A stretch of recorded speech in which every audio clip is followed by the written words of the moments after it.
Lights out and away we go! Formula One. You know the blinding speed. You know the incredible global spectacle. You know the drivers, the drama, the champagne on the podium.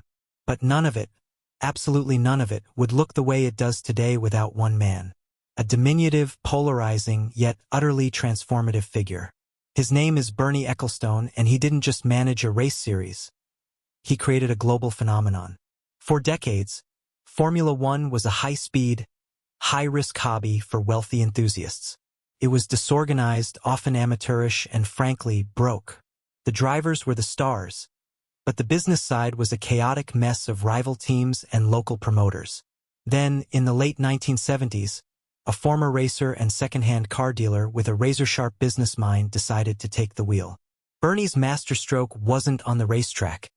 It was in the boardroom. He realized that the teams, for all their rivalry, were stronger together. He convinced the dominant players, like Colin Chapman of Lotus and Enzo Ferrari, to hand over their collective commercial rights. This was the birth of the Formula One Constructors Association, or FOCA.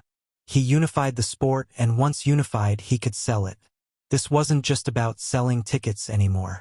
Bernie understood that television was the key to unlocking true global wealth.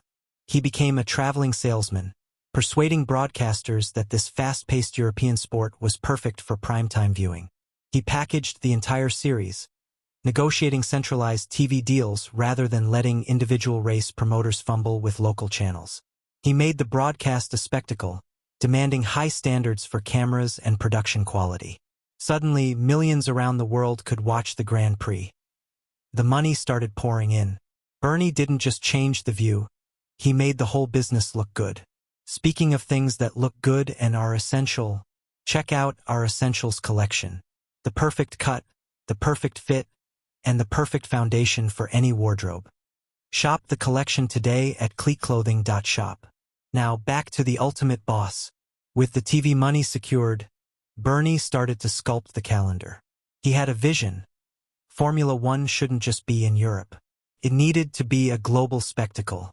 He took F1 to new, lucrative markets in Asia and the Middle East, transforming the schedule from a collection of historic races into a world-class, glittering, globe-trotting calendar of events.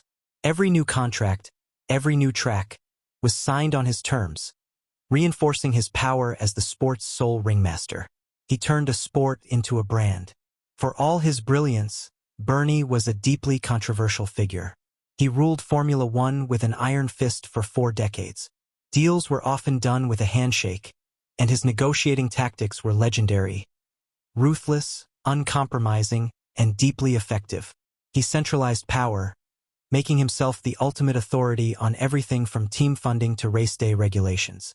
He was often criticized for favoring profit over tradition, but Ecclestone's defense was always simple.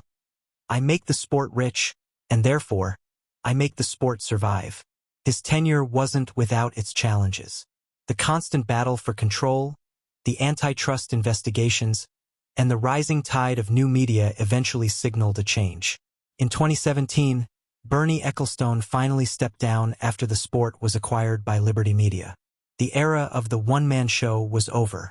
But even with new ownership, his legacy is inescapable. Liberty Media inherited a well-oiled, multi-billion-dollar global entertainment machine, a machine built entirely by Bernie.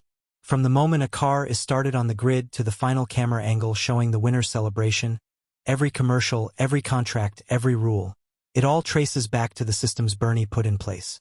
He taught the world how to watch a Grand Prix and taught the teams how to make a fortune doing it. He may not have been a designer, a mechanic, or a driver, but the truth is simple.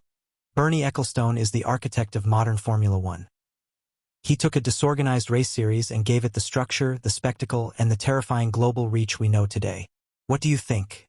Was Bernie a necessary villain or the ultimate visionary? Let us know in the comments below.